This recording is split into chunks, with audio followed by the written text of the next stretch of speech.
ዘቤታዊ ዛንታ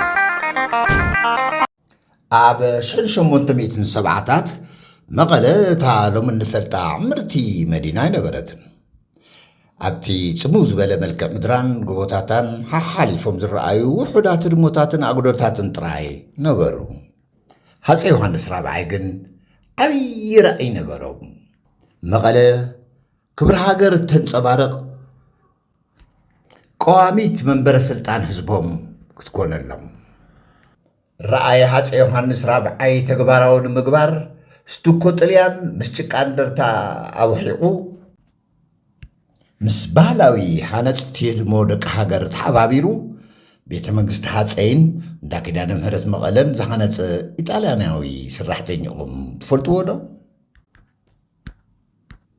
አላ ኮርተ ደል ንጉስ ዮሃንስ ኳርቶ ኢትዮጵያ ኣብ ግቢ ንጉስ ዮሃንስ ራብዓይ ዝብል መዝገበ ውዕሎ ሰኒዱ ናብ ወለዶታት ዘውረሰ በዓል ውለታ ትግራይ እዩ።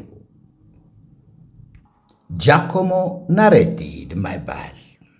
ጃኮሞ ናሬቲ ቤተ መንግስትን ኣብያተ ክርስቲያናትን ጥራሕ ኣይኮነን ሃኒፁ፣ ህንፃን መናድቕን ንዘመናት ዝዕቅብ ተወሳኺ ሜላ እውን ነቶም ንደቀባት ሃነፅቲ ኣሰልጢኑ እዩ። ሓደ ካብቲ ናሬቲ ኣብ መዝገበ ውዕሉ ዝሰነደልና ሓቂ ይኽእልለኩም። ሃፀይ ዮሃንስ ቤተ መንግስቶም እንትህነፅ ብተደጋጋሚ ናብቲ ናይ ስራሕ ሳይት ምብፅሖምን ደርጓዕጓዕን ኣበራን ናይቲ ስራሕ ዝካየደሉ ቦታ ከይተፀየኑ ዘመንን መዳፍዕን ዘይብግሮ መናድቕ እንትህነፅ ክዕዘቡ ክካትዑ ይውዕሉ ምንባሮም ገሊፅዎ እዩ ጃኮሞ ናሬቲ። እሶም ሕድሕድ መስኮት ቤተ መንግስቶም ፀሓይ በርቅን ፀሓይ ጽድቅን ሜዳ እንደርታ ከም ዘማዕድዋ ገይሮም የረጋግፁ ነበሩ። መቸም መዝገቡ ውዕሎ ጃኮሞ ናሬቲ ካብ እዋን ደገ ዝማትነቶም ጀሚሩ ክሳብ ዘመነ ንጉሰ ነገስትነቶም መብዛሕትኦም መፅሓፍቲ ታሪክ ዝዝንግዕዎ ዝርዝራት ደየለን ንዕኡ እውን ኣዕርዩ ዝሰነደ ታሪኻዊ መዝገብ ውዕሎ እዩ። ክልተ ነገራት ካብቲ መዝገብ ውዕሎ ቃል ብቃል ክጠቅስ።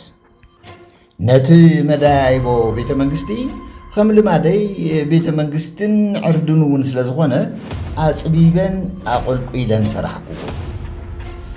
ስፍሓት ቆላታትን ሜዳታትን ሃገሩ ዝለመደ ጅግና ተዋጋኢ ንጉስ ሃፀይ ዮሃንስ ግን ነተን ሰራሕክወን ጸበብቲ መዳይቦታት ኣይፈተወለይን። ከም ኣውሮጳዊ ከንቱነት ቆፂሩ እውን ተገረመ። ምሸት ምሸት መዶሻታት ስቕ ምስ በሉ ንጉሰ ነገስቲ ዮሃንስ ናብ ጸሎቱ እዩ ዝምለስ። ኣብ ውሽጢታ ንሰማይ ዝዓርጉ መዳድቕ ዝስራሓላ ዘሎ ቤተ መንግስቱን ግቢኡን ከም ኣፍቃሪ ቅንጦት መላኽ ንጉስ ዘይኮነስ ከም ኖላዊ እምነትን ህዝብን እዩ ዝነብር። ከቶ ከም ሃፀይ ዮሃንስ ቅድሚ ዓርሱ ንሃገሩ ክብሪ ዝደልን ዝቃለስን ንጉስ ይርከብ ዶ?